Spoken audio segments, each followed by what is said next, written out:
Hello, everyone, and welcome to First Draft for the month of September 2016. I don't know how we got to September already, but we're here, and I'm here with my regular co-hosts, and this month we are talking to one of our own, Miss Julia Kelly, about her very exciting publishing journey that is coming to a new turn this month. And before we get started on our 20 questions with her, we'll go around the room and say hello to everyone, and let's start with the lady of the hour.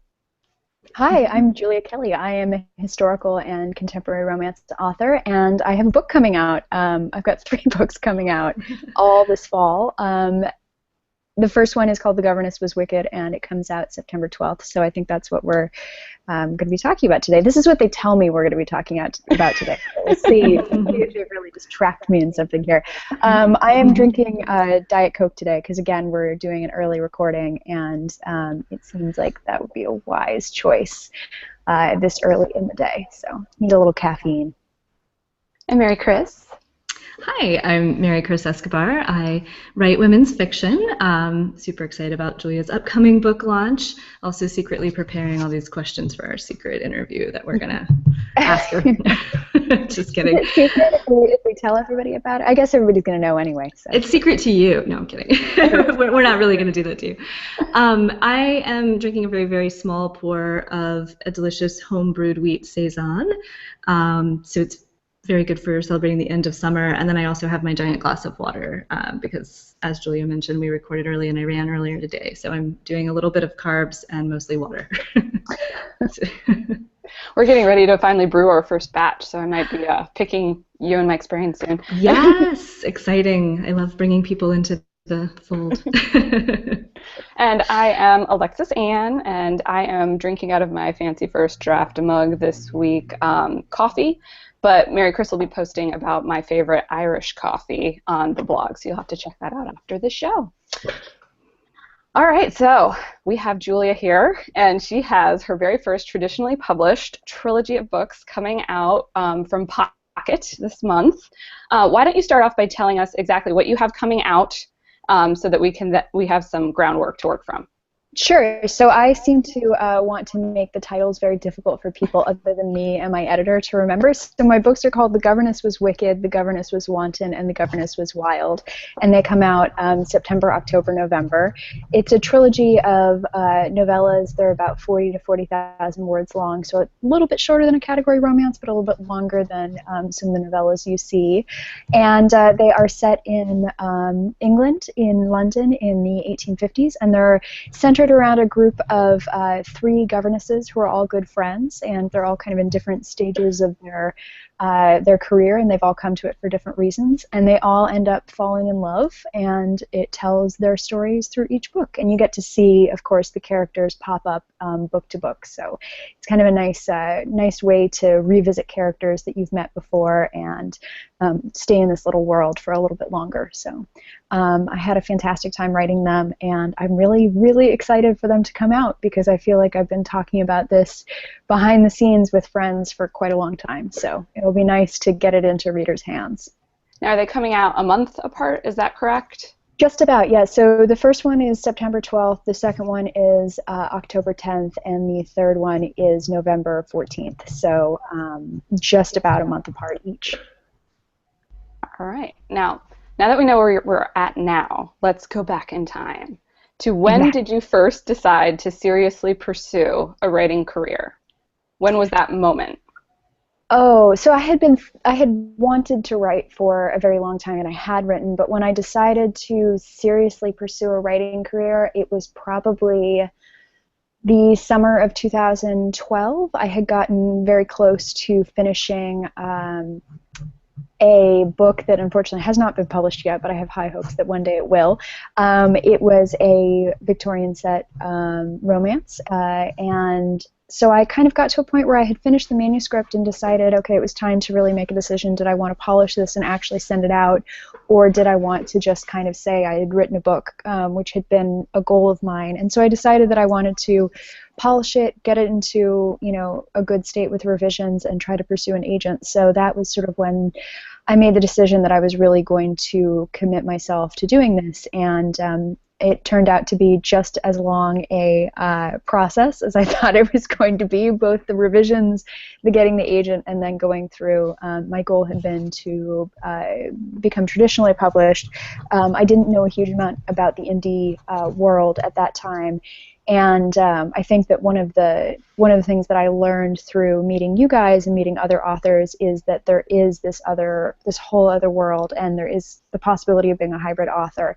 And so my career path has changed from what I originally thought it was going to be, but that was the original intention, was to be a traditionally published historical romance author. So you hit on my next set of questions, which it's a 4-year journey to go from your original hopes and dreams of being traditionally published to where you are now, but along the way you did take those twists and turns, because shopping that manuscript, it wasn't an immediate $5 million advance. We want you to pay.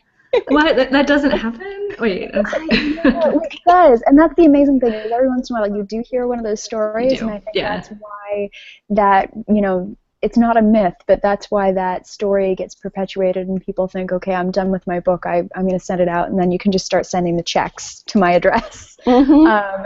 For me, it was very much, we went on that path, and we weren't able to sell. The market was very, very soft for historical, and especially debut historical at the time. So what I ended up doing was having a phone call with my agent, and we talked about kind of strategies, and one of the things that she said was, I want you to write short, I want you to write long, I want you to write everything. I want you to try your hand at contemporary, find what fits and find what works for you.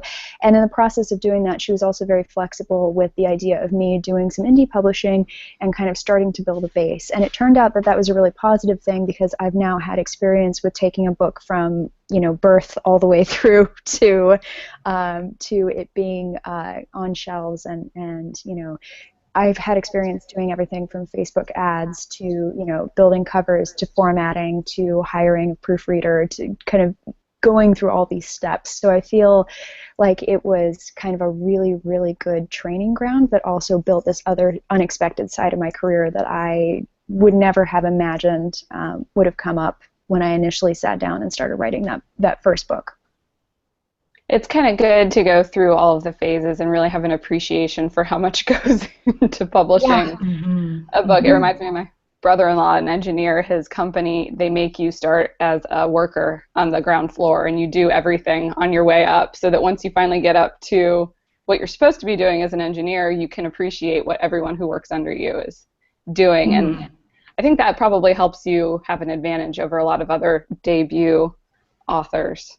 That's my hope, and it's also, it means that I have certain things in place, right? So I have a robust website, and I have a social media presence, and I have network, contacts with other authors and people who run review sites and things like that. So it helps. All of it ends up helping the traditionally published side while also building the indie side as well, which has been really, really valuable for a lot of reasons, not just kind of getting books out there and showing me, this is what it takes to actually get a book out there and market a book. And, marketing and PR is a whole other side that is just incredibly hard. And I have a huge amount of respect for the people who do it, both on the indie side and then do it, in traditional publishing houses, because it is tough. Getting eyeballs on books is hard.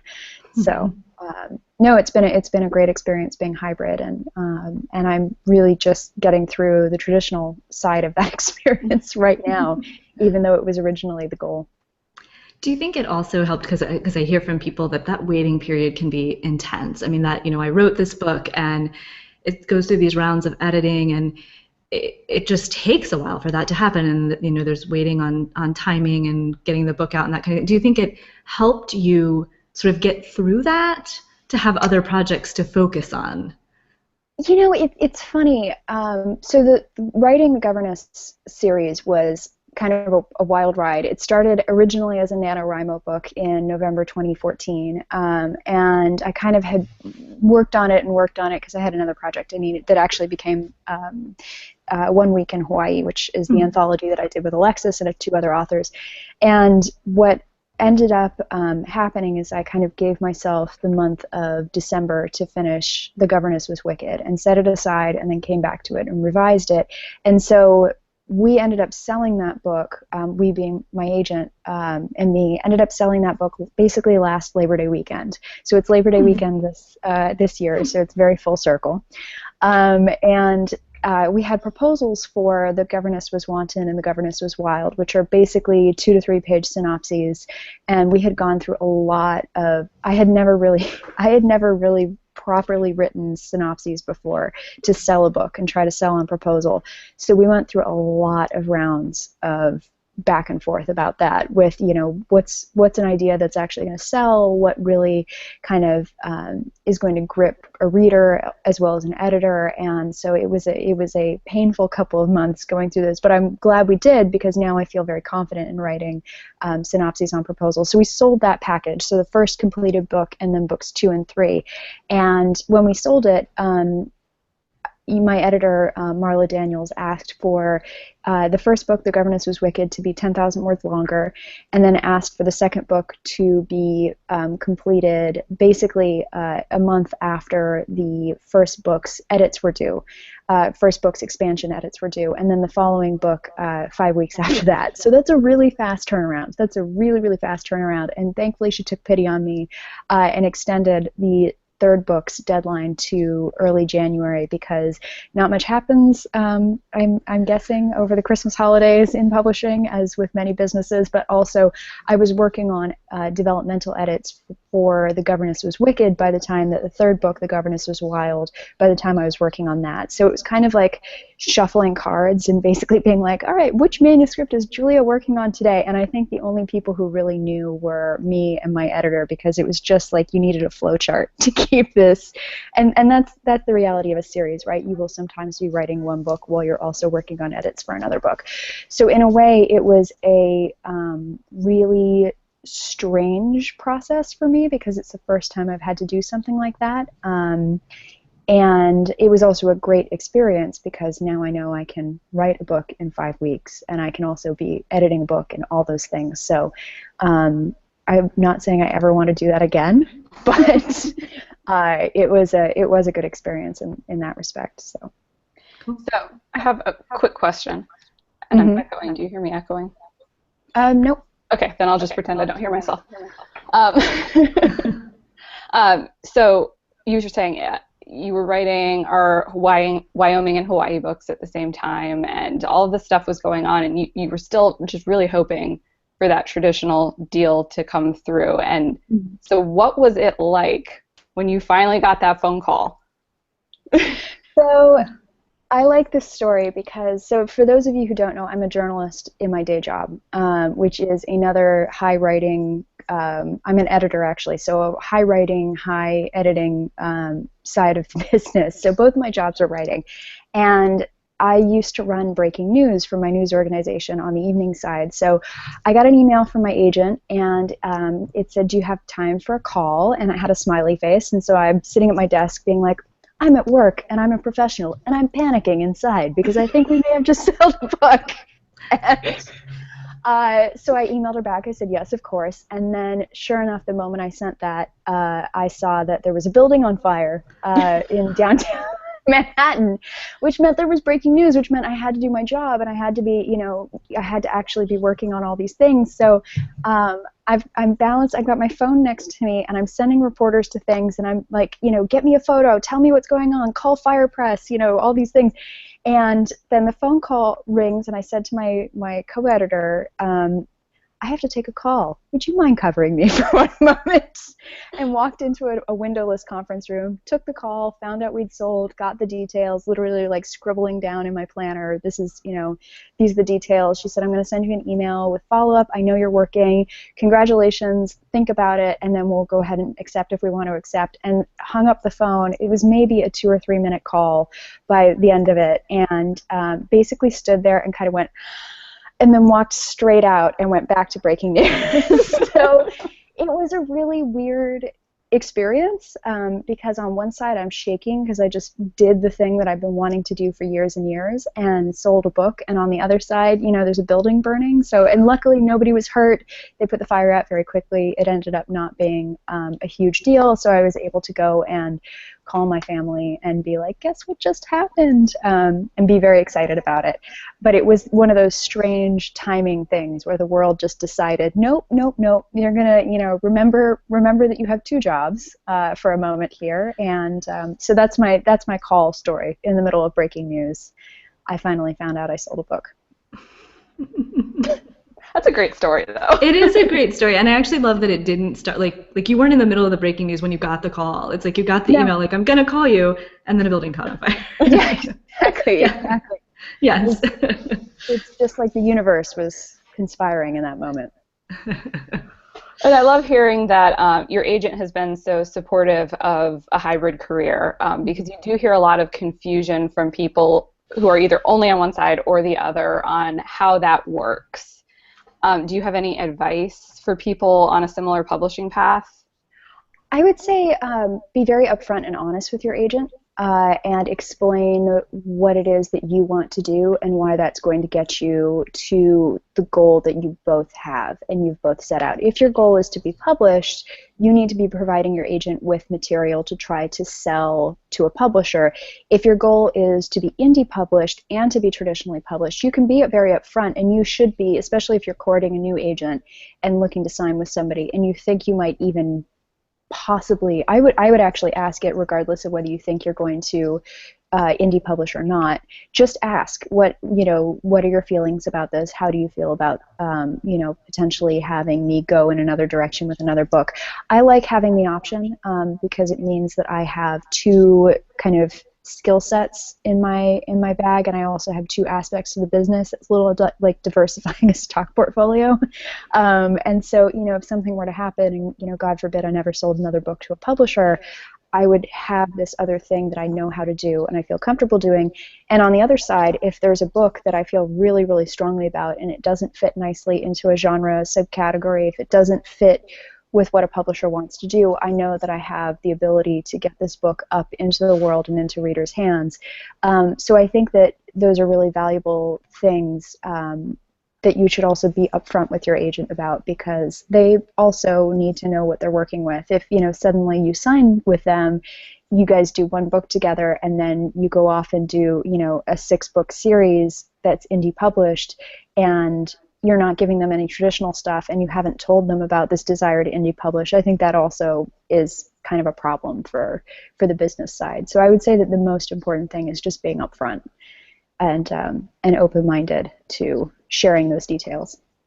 I think the biggest thing I've learned from watching you and a couple of our other friends who actually went the opposite way, indie into having a traditional side of things, is that there are some agents that are not great to work with if you want to be a hybrid, and then there are some agents that are really amazing and supportive of that. So don't just have an agent. If you just have to say you have an agent, make sure that you know what career you're looking at, and make sure that team that you're building is on board with that.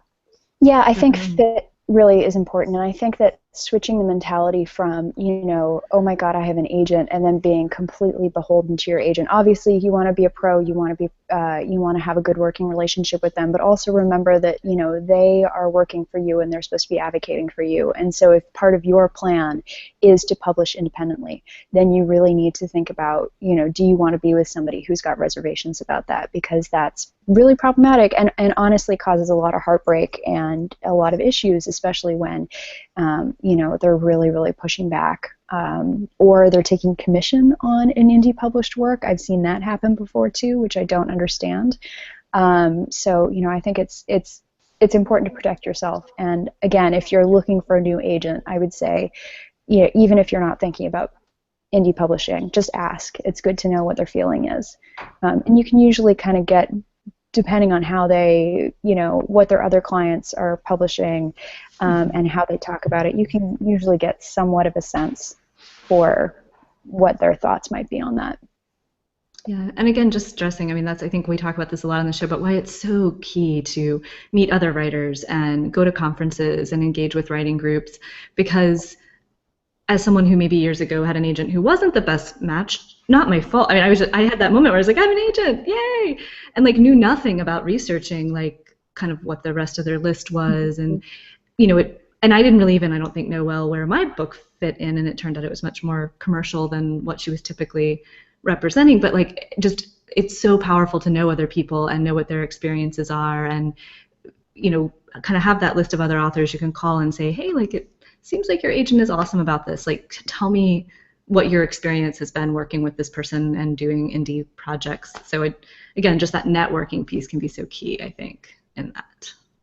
Yeah, absolutely. I've answered several emails from authors who say, hey, I'm looking at your agent. Somebody suggested that I get in touch with you, and I actually know that my agent suggested that people get in touch with me. What's your experience? And I'll be very upfront with them and say, I have a positive experience. This is what it's been in the past. This is what it is now. This is kind of how I feel about it. And, because I think it doesn't do anybody any good just saying, oh, yeah, it's great, whatever. Like you need some details. You need to figure out, personality-wise, what you're looking at.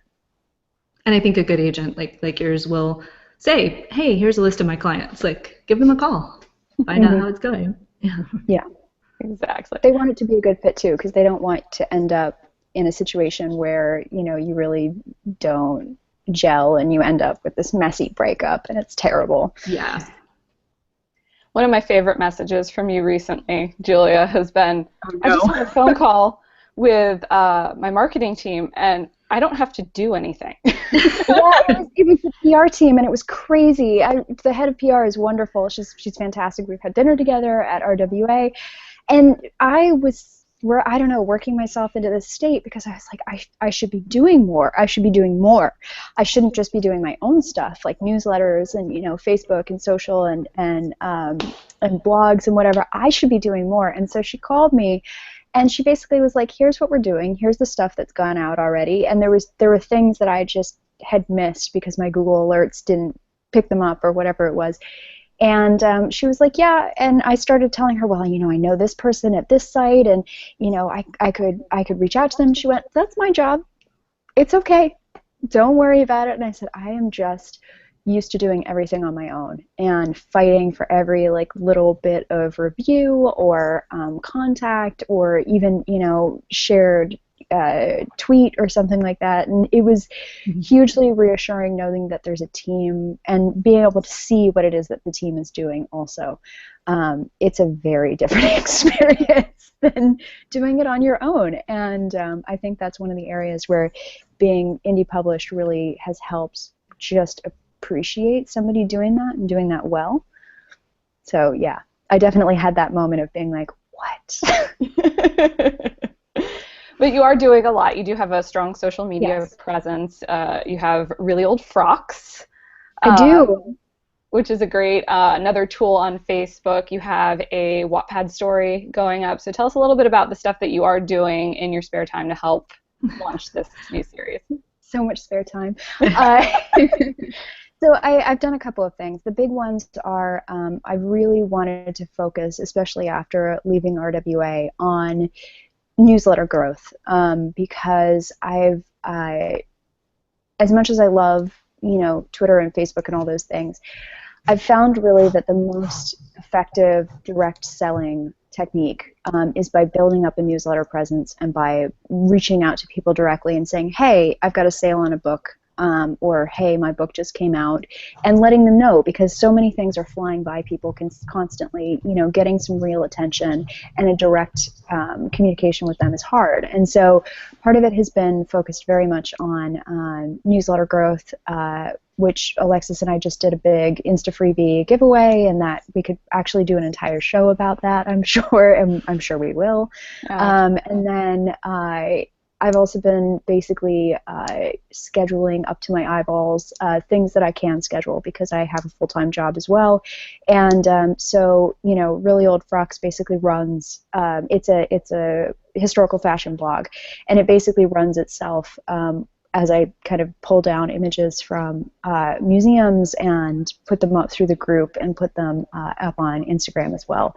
So Hootsuite's really been a great tool for that. I've also been, one of my resolutions for the half year has been to blog as consistently as Mary Chris does, which is every week, at least every week. And so I've been making myself do that. And one of the things that I can't remember who it was, I think maybe it was Robin Covington, maybe it was somebody else, but somebody during an RWA panel talked about how they can't do promo every day. They take one day a week, like a Sunday, and just do promo. And so that's what I've been doing as well. It's been hugely helpful. And then the other thing, kind of just a really fun project and something to keep me in the world of the Governess series, has been writing a serialized chapter by chapter Wattpad story that had started out. It was supposed to be like 20,000 words. I think it's more like 30,000 words now. I just put another one up before I started this. Yes, I'm 2 chapters away from finishing. I'm super excited. It's the last chapter and an epilogue. And that has been great because it took a character I really fell in love with who was a side character, and she gets to be a part of another story. She's an older, kind of cantankerous Dowager Duchess or Dowager Countess of Grantham character, and so she gets to be a really strong side character in another story. And then that will hopefully get to have some of its own legs off of Wattpad as well, but I haven't quite decided what I'm going to do with that. So, but it's been fun kind of having all these different things feeding back into kind of what's going to hopefully be a successful release for the Governess series. So it's also been just keeping me sane, having things to do while I wait for this book to come out. This is the hardest part. This is the week beforehand where I'm just like, I just want it to come out. Do you have any more questions, Mary Chris?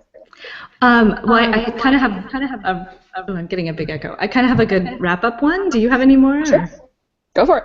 I just want to know what you're going to do to celebrate. I mean, this has been a long journey. I'm really bad at celebrating, and so I'm glad you asked because it's taken out of my hands. One of my girlfriends knows me really well. We used to live together, and she basically leveled with me that I had to do 2 things this year. I had to throw myself a 30th birthday party, or she would throw it for me.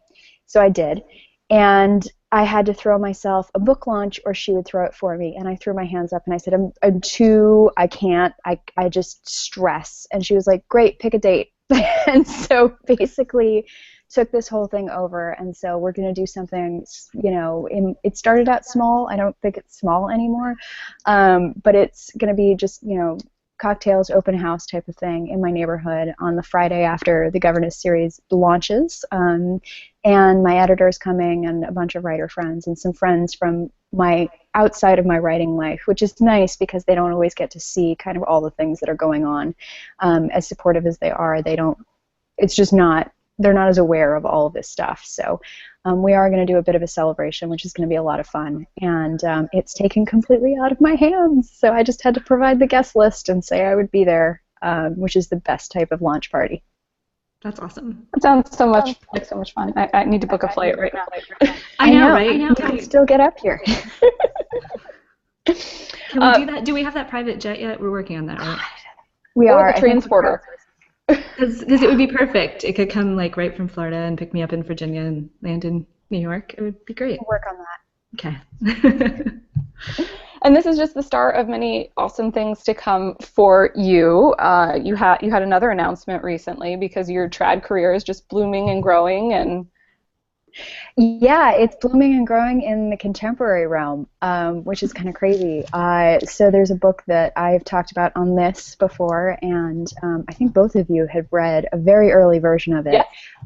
Called Second Chance Girl. It's a sports romance between a sports agent, a woman who's a sports agent, and a guy who is a sports reporter, and he is trying to get the ungettable interview of the NFL draft with her client. So it kind of forces them to be together, and all sorts of sparks fly, and it's been a lot of fun to write, and it's been a hard book because it's been revised 4 or 5 times, significantly revised, including adding about 60,000 words to the original novella. But it's been a lot of fun, and they Pocket bought that as well. So that will be with my same editor, which is fantastic because I wanted to continue working with her, and I'm really thrilled for that. So that's tentatively scheduled for 2017, fall of 2017. So, and that's going to be full length. So I'm really thrilled. It's going to be a lot of fun. 4 years of patience has finally paid off. Yeah, seriously, keep the faith, people, because it takes a while. Well, unless you have anything else to say, I think that's it. I'm all wrapped up. I've answered all your super sneaky secret questions. Well, you can kick off the end of the show and promo anything you want to promo, like, a book that's coming out for 99 cents that you could pre-order right now, maybe. Sure. Yeah. So this book, this is an ARC that they printed up for RWA. It's actually an ebook, so it's 99 cents, and it is on sale now. The following books are $2.99 and $2.99. They are a lot of fun. One is a Cinderella twist with the fairy godmother getting her happily ever after. One is a road trip story that may or may not be heavily influenced by It Happened One Night, which is a great movie. So yeah, absolutely, these come out in the next few weeks, and I'm really excited to share them with you guys. So that's me. I'm done. I'm out. Tired. Mary Chris? Yes, just visit my website, which is on my little bar down there, and I do give away a book every month in my Books and Brews review series. I would give away a beer, but I think that's not legal, so I give away books every month. And yeah, stop by and visit and say hi. And I'm Alexis Ann, and I have a book that just came out last week, Five Dirty Sins, which is in the other room, and I can't reach it. It's really far away, so I can't show it to you, but I can show you One Week in Wyoming, which Julie and I are both in, and it is retiring this week. I think the 8th is the official retirement date or something like that. 7th or 8th. Yeah, one of those days. But you can grab the ebook right now for 99 cents as a retirement sale. So if you want to read either one of our books, it's in there. And then after that, it disappears, except for our individual versions, which we both have out, I think. Yes, that's right. So that's it from us here at First Draft. Thank you for watching us. If you're on YouTube, give us a thumbs up. If you're listening to us on iTunes, give us a vote. Star that you like listening to us. It would really help us out. And you can always visit us at firstdraft.com, or is it firstdraftwriting.com? Firstdraftwriting.com. And sign up for the newsletter also, and you can get First Draft delivered straight to your inbox with all sorts of extras. Perfect. All right, that's it from us today. Have a good September. Bye. Bye.